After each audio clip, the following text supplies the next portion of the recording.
On the 4th of December, 1991, an American company that had been flying for 64 years stopped in the middle of an ordinary Wednesday.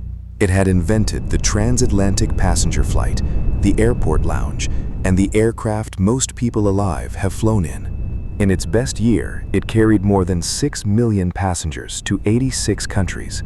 In its last year, it was losing $3 million a day. Not 3 million a month. 3 million every day it kept the doors open. Its terminal at Kennedy had its own zip code. Its name came off a Manhattan skyscraper in 1992, and the empty sign frame stayed up there for years.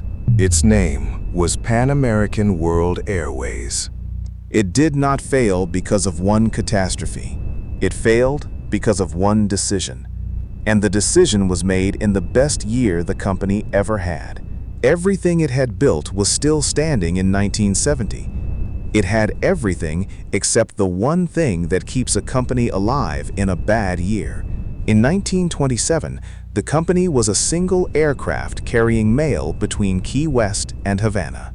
90 miles of open water. It was the first scheduled international flight an American company had ever operated. The strategy from the beginning was not to compete for routes. It was to fly where no route existed yet. By 1935, the company had crossed the Pacific. There was no passenger market for that flight. The company built the market by operating the route until one appeared. Its terminal in Miami became the busiest marine airport in the world. Its aircraft were called clippers, after the sailing ships. The crews wore naval uniforms, with stripes on the sleeve and the title of captain, because the aircraft landed on water. The company thought of itself as a shipping line. Airlines still dress their crews that way 90 years later on aircraft that have never touched water. It is one of dozens of habits this company left behind. Because when there is no industry yet, the first company to do something does not set a precedent. It writes the rule, and everyone who arrives later inherits it. So the company wrote a great many rules. It developed long-range weather forecasting for aviation, because nobody had needed it before. It built radio navigation systems so that an aircraft hours from any coastline could still know where it was. It was the first American carrier to put air traffic control between the tower and the cockpit. Someone had to be told the aircraft was coming. Each of these was solving a problem the company had created for itself by flying somewhere no one flew. The innovation was not strategy, it was the cost of the route. By 1939, it had flown around the world. In a little over a decade, a mail carrier with one aircraft had become the instrument through which America reached everywhere else. That position was not a market share. It was closer to a function of the state, and it made the company something no competitor could simply undercut. Which is the first thing worth understanding about how it ended. Nothing external took this away. The company held that position for another 30 years. And here is where the habit that built the company became the habit that ended it. After the war, the company kept doing the same thing. Order the aircraft first, find the demand second. In 1958, it flew the first American jet passenger service. The industry followed within 2 years. In 1960, it signed a lease on a new tower in Manhattan and put its name on the roof.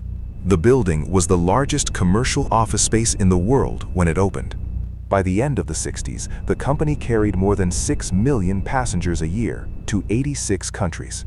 Its slogan was the most experienced airline in the world, and the claim was defensible.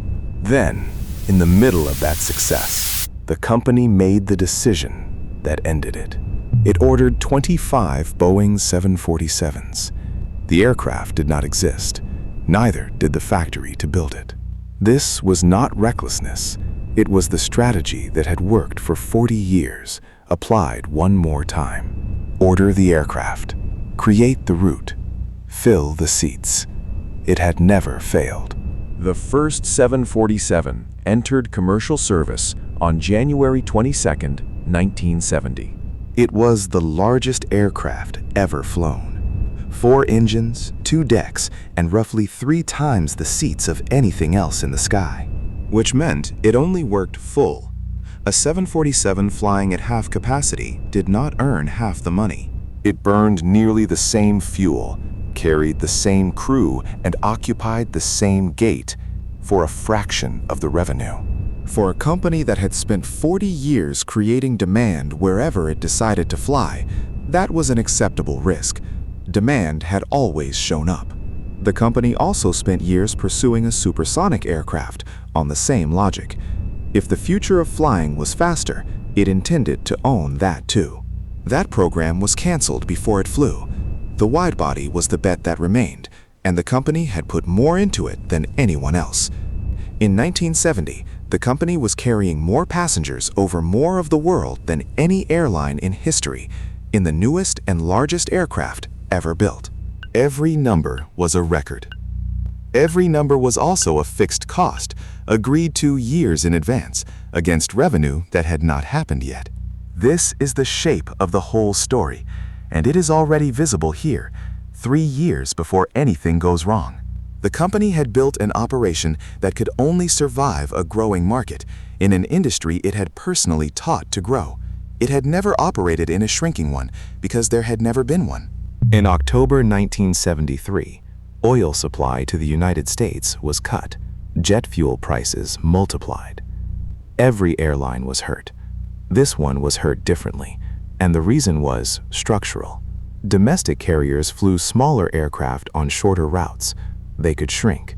This company had bet everything on the largest aircraft in the world, flying the longest routes. 4 engines, long haul only, in the exact year that fuel became the largest line on the balance sheet.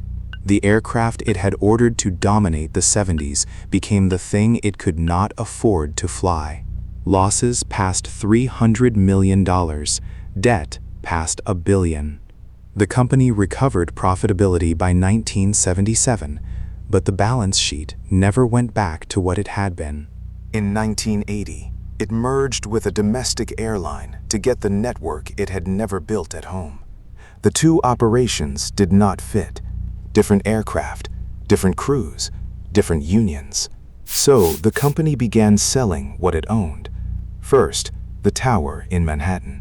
Then, in 1985, 25% of its route network, the entire Pacific division, sold to a competitor. The Pacific was the route the company had invented 50 years earlier. The Pacific division was not just revenue. It was the argument for being a world airline. There is a pattern in the order of the sales that is worth noticing. The company sold its buildings first, then its hotels, then its routes. That is the order of least painful to most painful, and a company works through it in sequence, one at a time. By the time the routes are being sold, the easy options are already gone. Meanwhile, the industry it had built was changing underneath it. Deregulation led new carriers pick individual profitable routes without operating a network. This company could not do that. Its costs were the costs of a global operation, spread across routes it had flown since before its competitors existed. It was competing on individual routes against airlines that carried none of that weight. There was one more structural problem, and it went back to the beginning. The company had spent 60 years flying internationally and had almost no domestic network, which meant no feeder traffic. Every other carrier filled its long-haul flights with passengers connecting from smaller cities. This one had to find each passenger at the gate. The 1980 merger was an attempt to buy that network in one transaction. It brought aircraft the company did not operate, crews on different contracts, and a route map that did not connect to its own. It cost more to integrate than it produced. The company had bought the problem it was trying to solve. And then, in one December, the company lost the only asset it had never had to buy. By 1988, the company was smaller, focused almost entirely on flights across the Atlantic. On the 21st of December that year, one of its aircraft was destroyed by a bomb over Scotland. 259 people on board. 11 more on the ground. The United States government found the airline had failed at security screening. 19 counts. A civil suit from the families followed.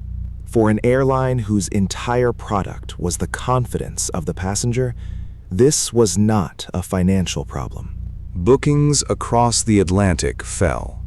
The route the company had left was the route people stopped taking. Then, in August 1990, the Gulf War began, and international travel from the United States collapsed.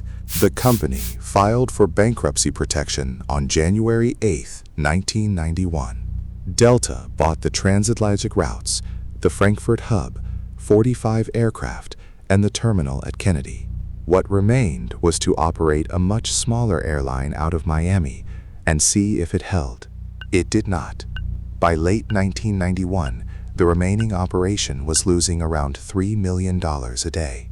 On December 4th, 1991, the airline ended all operations. Aircraft in the air completed their flights and stopped. 64 years. The first American company to fly internationally and the first to fly around the world. Employees who had taken early retirement in the final years lost the pensions and benefits they had retired on. The plan they had counted on stopped with the company. It is worth being precise about what killed it, because the obvious answers are wrong. The oil crisis was survived. The company returned to profit within 4 years, and every airline in the world faced the same fuel price. The bombing over Scotland was catastrophic, and a company was found at fault. But airlines have survived worse and continued flying. The Gulf War lasted months.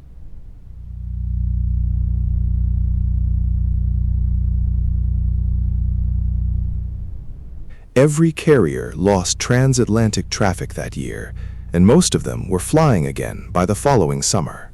What made this company different was that it met each of those events with less margin than the one before. It had sold the margin to survive the previous one. The oil crisis costed the balance sheet. The merger costed the cash. The Pacific sale costed a quarter of its network. Lockerbie costed the passengers. By the time the Gulf War arrived, there was nothing left to sell that would buy another year. Each individual decision was defensible at the moment it was made. That is what makes this worth telling. A company does not usually fail from one catastrophic mistake. It fails from a series of correct responses to problems it should not have been exposed to in the first place. The assets were sold in pieces over the following years. The most valuable one was the name. It has been bought and relaunched several times since. None of those airlines exist now. The name survives on a freight railway in New England, which has no connection to aviation. The terminal at Kennedy was demolished in 2013. The tower in Manhattan is still there. It has been renamed, resold, and refurbished. The letters came off the roof in 1992. The frame that held them was left in place for years. The company that ordered the 747 into existence stopped flying 21 years after it arrived. It was not one decision that ended it. It was one decision, made in a good year, that removed every option in the bad ones. American World Airways flew for 64 years and lost the last 18 of them, selling what it had built in the first 46. The routes it opened are still flown several times a day by companies that did not exist when those routes were surveyed. The procedures it wrote are still followed. The uniforms it chose are still worn. The aircraft it ordered into existence flew for another 50 years after it stopped. There is a version of this story where that is the ending, and the company is simply a casualty of an industry it made possible. But that version is too kind. The decision that mattered was made in the best year the company ever had, not in any of the bad ones.